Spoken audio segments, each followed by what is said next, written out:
thought a lot about why people liked Nobody Won. And the action was great, and Ilya Naishuller shot it, and just, Greg Rementer oversaw the choreography. And so that's awesome. But I think that what really connected with people was they related to the tensions of being a dad and being a family man and having a relationship that's long term, and the way it can be difficult. And so it was super important to me to reconnect with that family and make them feel real, make them feel like they love each other, but they struggle with the way life wears you down. And to me, it's in the DNA of Nobody, that if you don't get that right, it doesn't matter how good the action is.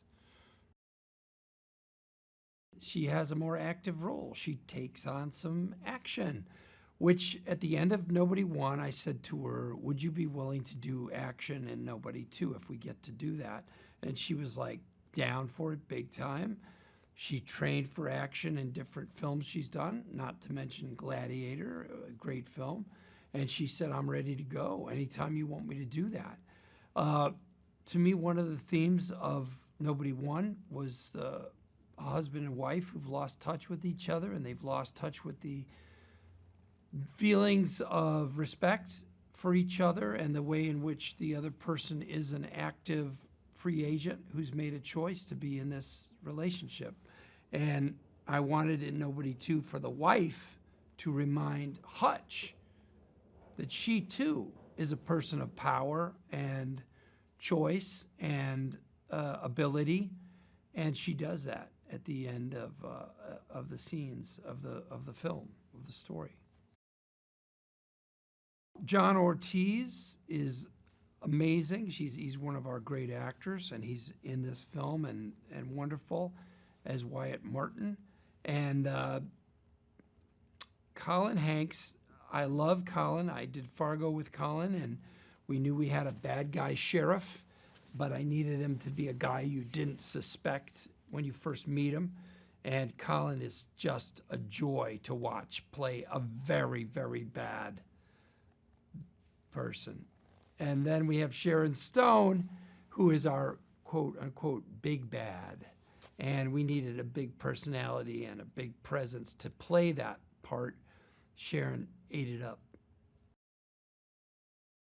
Well, Timo Tchajanto is a fantastic director. He's made numerous films. The Night Comes for Us, one of them you can watch on streaming pretty easily. He does horror films and action films that are visually, involving and surprising and impressive. And I wanted this film to blow up bigger than Nobody Won.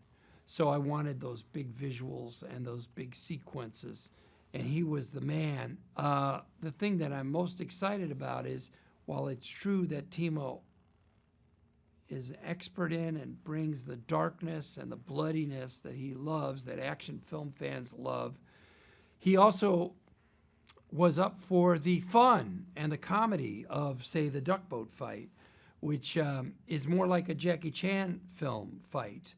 And isn't really in line with what Timo has done in the past. So he opened up his vision to include ours, and he also brought his vision to another level with Nobody 2.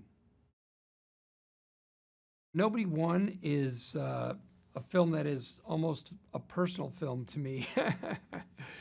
My family had 2 break-ins, and when I talked to Derek Kolstad about the movie, I talked about those break-ins and how much feeling I had left inside me of frustration and resentment that I wanted to act out on screen.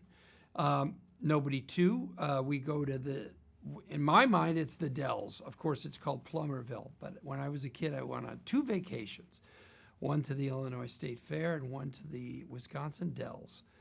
Sadly, the Wisconsin Dells is too damn nice and impressive for what we were looking for in Nobody 2.